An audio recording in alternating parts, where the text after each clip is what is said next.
नमस्कार, मैं हूं आपके साथ इश्तियाक अहमद और आप देख रहे हैं आर्य न्यूज। स्वागत है आपका उत्तर प्रदेश के बुलेटिन में। रुक करेंगे तमाम खबरों की तरफ। उत्तर प्रदेश के मुख्यमंत्री योगी आदित्यनाथ चुनाव प्रचार करने शुक्रवार को चित्रकूट पहुंचे और वहां उन्होंने बीजेपी और अपने दल के उम्मीदवारों के समर्थन में जनसभा को संबोधित किया। और योगी ने अपने भाषण की शुरुआत भगवान राम को याद करते हुए की है। और योगी आदित्यनाथ ने इस अवसर पर लालापुर स्थित महर्षि वाल्मीकि के आश्रम के लिए रोपवे बनवाने का वादा भी किया है। और उन्होंने कहा कि लालापुर को दुनिया का दर्शनीय स्थल बनाएंगे। और उन्होंने आगे कहा कि रामचरितमानस के रचयिता गोस्वामी तुलसीदास की जन्मस्थली राजापुर को भी विकसित किया जाएगा। और सीएम योगी आदित्यनाथ ने समाजवादी पार्टी को डकैतों, माफियाओं, दंगाइयों, पेशेवर माफियाओं और आतंकवादियों की समर्थक पार्टी बताया। और उन्होंने आगे कहा कि हमने चित्रकूट को डकैतों से मुक्त कर फ्री जोन घोषित कर दिया। और उन्होंने कहा कि पिछली सरकार जगह जगह तमंचों की फैक्ट्री लगवाती थी और डकैत पालती थी। और उन्होंने आगे कहा कि पिछली सरकार में डकैतों को फलने फूलने का खूब अवसर दिया गया है।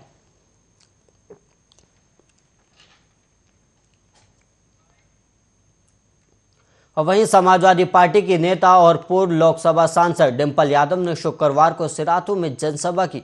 और इस दौरान उन्होंने डिप्टी सीएम केशव प्रसाद मौर्य पर बड़ा हमला बोला।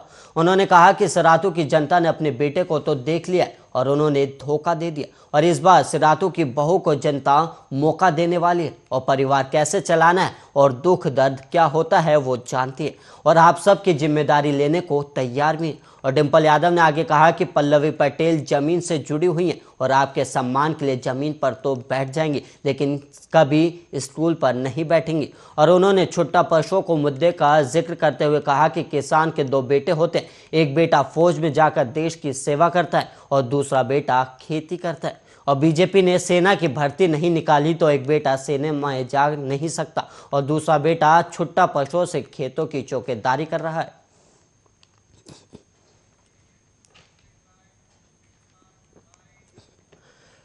कांग्रेस नेता राहुल गांधी ने शुक्रवार को प्रधानमंत्री नरेंद्र मोदी पर जमकर हमला बोला। उन्होंने कहा कि 2014 के चुनाव में नरेंद्र मोदी ने पूरे उत्तर प्रदेश में घूम घूम कर 2 करोड़ नौकरियां देने का वादा किया था। और कांग्रेस नेता ने आगे कहा कि अब जब उत्तर प्रदेश विधानसभा के चुनाव चल रहे और पीएम मोदी रैलियां कर रहे लेकिन वो ये नहीं बता रहे कि उन्होंने कितने युवाओं को रोजगार दिया।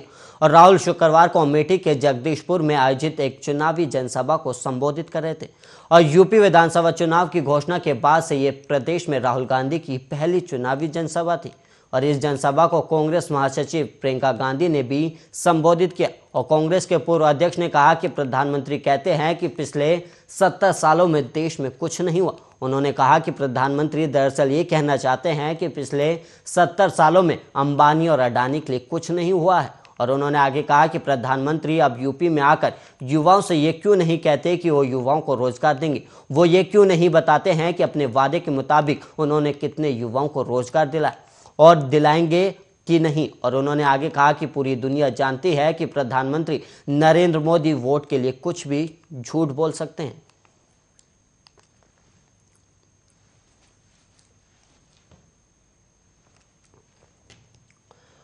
और वहीं गोंडा में 27 फरवरी को 5वें चरण का मतदान होना है और हर रोज राजनीतिक पार्टियां यहां चुनावी दौरा कर अपनी ताकत झोंकने में जुटी हुई है। और वहीं भारतीय जनता पार्टी के प्रदेश अध्यक्ष स्वतंत्र देव सिंह भी गोंडा पहुंचे और यहां पर उन्होंने सदर विधानसभा के बीजेपी प्रत्याशी प्रतीक भूषण के समर्थन में सालपुर बाजार के विष्णुपुर बेरिया में जनसभा को संबोधित करते हुए वोट की अपील की है। और वहीं अखिलेश यादव और अन्य विपक्षी पार्टियों को जमकर निशाना साधा। और वहीं आपको बता दें कि गोंडा में 5वें चरण का चुनावी प्रचार अब थमने की ओर पहुंच चुका है और 27 फरवरी को होने वाले मतदान के लिए शाम चुनाव प्रचार बंद कर दिया जाएगा। और इससे पहले सभी राजनीतिक दल के नेता अपने अपने प्रत्याशियों के पक्ष में जनसभाएं कर रहे हैं। और इसी के तहत गोंडा के सदर विधानसभा क्षेत्र में सालपुर बाजार में विष्णुपुर बेरिया गांव पहुंचे और भारतीय जनता पार्टी के प्रदेश स्वतंत्र देव सिंह ने एक जनसभा को संबोधित किया। और वहीं सदर विधानसभा से प्रत्याशी प्रतीक भूषण शरण सिंह के लिए वोट की अपील की। और वहीं भाजपा प्रदेश अध्यक्ष स्वतंत्र देव सिंह ने समाजवादी पार्टी पर जमकर निशाना भी साधा। उन्होंने मन से कहा कि हम जन मन की बात करते हैं और सपा वाले दल की बात करते हैं। हमारा लक्ष्य है गरीबों का कल्याण करना और सपा का लक्ष्य है गुंडों का कल्याण करना।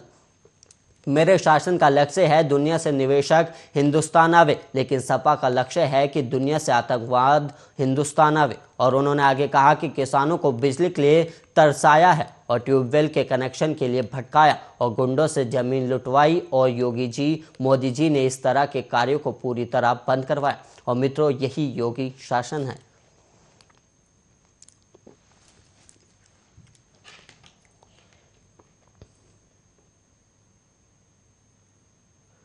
मेरठ के थाना लिसाड़ी गेट क्षेत्र में पुरानी रंजिश को लेकर बदमाशों ने कई राउंड अंधाधुंध फायरिंग की है और बदमाशों द्वारा हुई फायरिंग से इलाके में दहशत का माहौल बना हुआ है।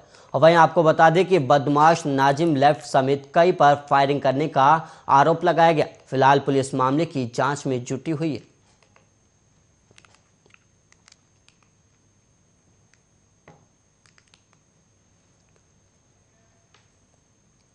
मेरा नाम मोमिना। मोमिना जी, क्या बात हुई आज यहाँ पर? गोली चलाई नाजिम लेफ्टी ना। अच्छा, नाजिम लेफ्टी कौन है? ये तो मैं जानती नहीं, कौन बदमाशा पूरा नाजिम लेफ्टी है, नफीसा नूरा लगा। अच्छा, क्या हुआ वैसे? क्या क्या करे यार नाजिम ने?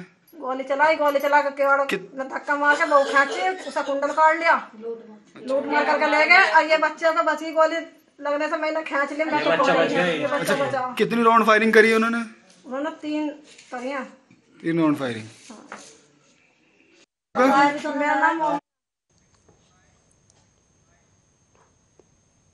वहीं बहराइच में गुरुवार को ऑल इंडिया मजलिस इत्तेहादुल मुसलमीन के चीफ असदुद्दीन ओवैसी बहराइच पहुंचे और उन्होंने बहराइच पहुंचकर विधानसभा नानपारा, विधानसभा कैसरगंज के जरवल और सदर विधानसभा के गेंदघर में दाना पहुंचे और उन्होंने यहां पहुंचकर चुनावी जनसभा को संबोधित किया। और बहराइच की 7 विधानसभा सीटों में से MIM पार्टी में 3 प्रत्याशी उतारे हैं, जिसमें सदर, बहराइच, कैसरगंज और नानपारा जैसे इलाके शामिल हैं। और वहीं बहराइच में चुनावी सभा को संबोधित करते हुए AIMIM असदुद्दीन ओवैसी ने कहा कि खाक और खून की दरियाओं से गुजरकर मैं यहां तक पहुंचा हूं। और उन्होंने आगे कहा कि हमारे बुजुर्गों को जेल में डाल दिया गया और आज से 65 साल पहले हमारे घर का पानी तक बंद कर दिया गया था। हमारे घर के पानी को बंद कर दिया गया था आज से 65 साल पहले। हमारे घर के बैंक अकाउंट्स को बंद कर दिया गया था। तो खाक और खून के दरियाओं से गुजरकर असदुद्दीन ओवैसी यहां तक आया। मेरा सियासी सफर, मेरी जिंदगी का सफर कोई महलात से नहीं शुरू हुआ। मैंने गरीबी को भी देखा, मैंने पुलिस के जुल्म को भी देखा। मेरे जिस्म पर 22 सितंबर 1999 को मेरी विधानसभा में मुझे पुलिस ने पीटा, सरे रोड के ऊपर मेरे सर पर 18 कांटे लगे, पूरी पीठ पर लहूलुहान कर दिया गया था। ओवैसी कोई महिलाओं से चलकर नहीं आया तुम्हारे दरमियान में, याद रखो। मैं किसी रईसजादे का बेटा। और वहीं बहराइच में 5वें चरण में 27 फरवरी को होने वाले विधानसभा मतदान को लेकर सरगर्मियां काफी तेज हो गई। तो वहीं बहराइच सदर BSP प्रत्याशी नईम अहमद खान को जिताने के लिए अब लोग पूजा और हवन भी करना शुरू कर दिया गया। और हवन कर रहे तिवारी ने बताया कि बहराइच को मूलभूत सुविधा और विकास दिलवाने के लिए नईम अहमद ही जरूरी है। और तिवारी ने लोगों से अपील भी की कि नईम अहमद को विजय बनाए ताकि बहराइच का विकास और बहराइच के लोगों की जरूरत पूरी हो सके। पंडित ब्रजेश कुमार तिवारी है। मैंने विधानसभा प्रत्याशी पद के लिए नईम खान को जिताने के लिए यज्ञ की है, हवन करवाया है। जिसमें क्या नाम है, विजय श्री प्राप्त करने का यज्ञ है। भगवान गणेश जी और माँ लक्ष्मी जी की कृपा प्राप्त कराने के लिए, ताकि इस विधानसभा में भाई नईम खान जी खूब भारी मतों से विजयी हुए, इसलिए हमने किया।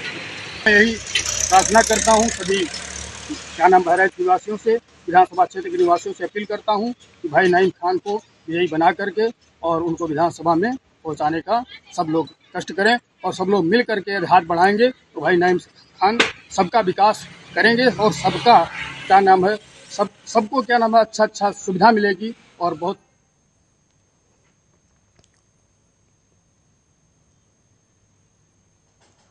शासन प्रशासन का विरोध करने के लिए लोग कई तरीके निकालते हैं, पर शाहजहांपुर के इस किसान ने एक ऐसी अदा से अपनी समस्या बताई वो सोशल मीडिया पर वायरल हो गई। जहां आला की धुन पर गाना गाकर किसान ने लेखपाल पर लगाया रिश्वत लेने का आरोप लगाया। दरअसल किसान ने लेखपाल अनूप शर्मा पर 1900 रुपये की रिश्वत लेने का आरोप लगाया और पीड़ित किसान का कहना है कि 1076 पर कॉल करने के बाद भी सुनवाई नहीं हुई तो किसान ने गाना गाकर बताया कि किस तरह से लेखपाल ने उससे रिश्वत तो ले ली लेकिन उसके खेत का काम नहीं किया। और वहीं आपको बता दें कि किसान ने सदर तहसील में तैनात लेखपाल पर 1900 रुपये रिश्वत लेने का आरोप लगाया और खेत का वारिसन चढ़वाने के बदले लेखपाल पर रिश्वत लेने का भी आरोप लगाया गया। और वहीं आला की धुन पर गाना गाकर किसान ने वीडियो भी बनाया और क्या कुछ कहा गया है वो भी आप सुनिए। शाहजहांपुर जिला एक तहसील है सदर की, सुनिए हाल तमाम, सुनिए हाल तमाम हाल अब मैं गाता हूँ। एक लेखपाल अनूप शर्मा उसका हाल बताता हूँ।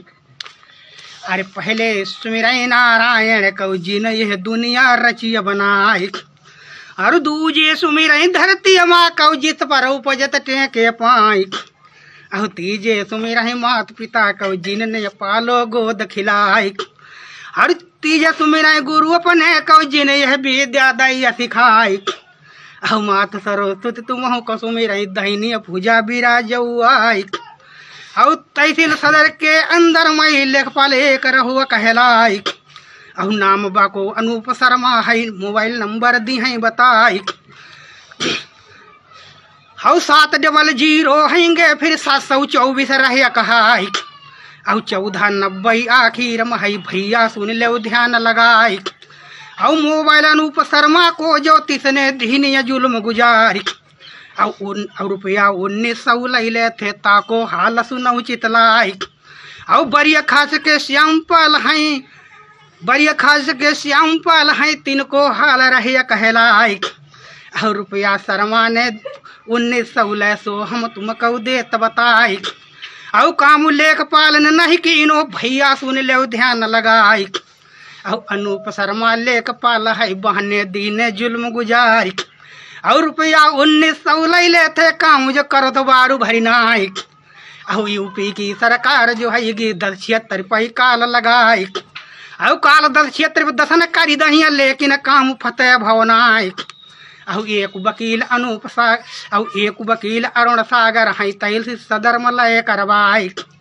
और कानून से थोड़ो कराई लो भैया सुन ले ध्यान लगाई, और करिए बंदगी है वकील से भैया ध्यान बिछुड़ नहीं जाए, और वकील साहब बोलन लागे तुम्हारो काम दी है करवाई, और श्यामपाल कहीं अब वकील से भैया सुन ले ध्यान लगाई, और 4 महीना हमको हुई रहे अनूप शर्मा को कागज दे गहाई, और मृत्यु प्रमाण सब है कछु।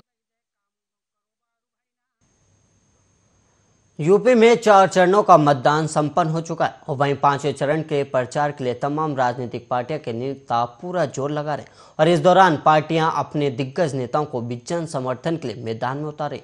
और इसी कड़ी में महाराष्ट्र में पर्यटन और पर्यावरण मंत्री आदित्य ठाकरे शिवसेना प्रत्याशी राजू श्रीवास्तव के समर्थन में सिद्धार्थनगर जिले के डुमरियागंज में जनसभा करने पहुंचे थे और इस दौरान उन्होंने बीजेपी पर जमकर निशाना साधा। आदित्य ठाकरे ने मन से हुंकार भरते हुए कहा कि चुनाव के बाद योगी पूर्व मुख्यमंत्री हो जाएंगे और बीजेपी पर निशाना साधते हुए उन्होंने कहा कि उनके सारे वादे अब सिर्फ सपना और जुमला बनकर रह गए। और आदित्य ठाकरे ने आगे कहा कि बीजेपी का काम सिर्फ लोगों को डराने का रह गया।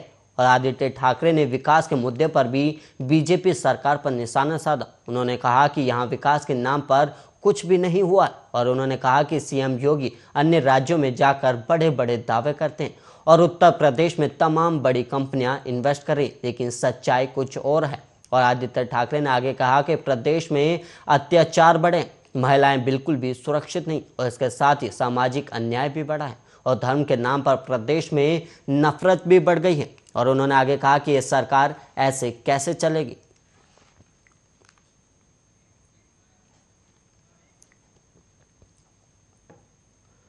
वहीं कारखाना मालिक और कारीगर के बीच काफी समय से पैसों के लेन देन को लेकर विवाद चल रहा था, जिस पर कारखाना मालिक के 45,000 रुपए कारीगर पर थे और आए दिन कारखाना मालिक अपने पैसों को लेकर तगाड़ा कर रहा था, लेकिन कारीगर प्रतिदिन आश्वासन देकर समय देता रहा। लेकिन वहीं कारखाना मालिक के पैसे मांगने पर आधा दर्जन हमलावरों को बुलाकर लाठी डंडों से मारपीट कर दी गई, जिसमें कारखाना मालिक समेत परिजन घायल हुए और फिलहाल जिला अस्पताल में घायलों का उपचार चल रहा है।